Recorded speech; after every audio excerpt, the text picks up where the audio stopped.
день по 2 часа поливать будешь утром или вечером. Студенты слушают внимательно. Информация ценная для дальнейшей работы. Невовлеченных в процесс здесь нет. Почти все студенты уже имеют опыт в ведении личного хозяйства. Пользуясь возможностью, запоминают, как можно облегчить этот процесс.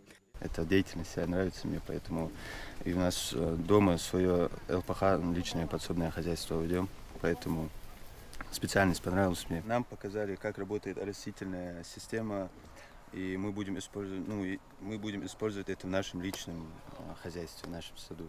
Азраил Кадзоев с юных лет знаком с агрономией благодаря ферме и пашням отца. Стать преемником его дела он решил без раздумий. Из практики пытается выжать все. В моей семье есть КФХ, мы его сделаем, культуры, кукуруза, ячмень, пшеница. Я хочу двигаться в этом направлении, чтобы помогать моему отцу.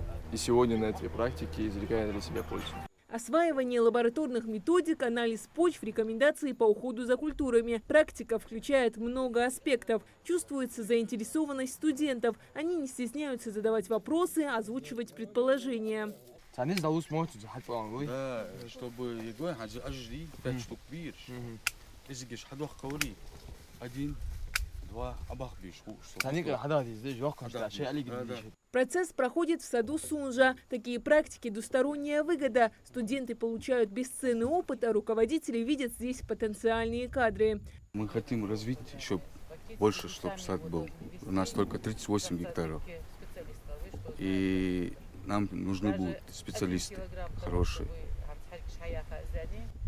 Поэтому я думаю, что наша молодежь способна на это. Практика профориентационного характера призвана помочь студентам выбрать, на каком производстве они себя видят. Руководят ею специалисты из филиала Россельхозцентра по Ингушетии.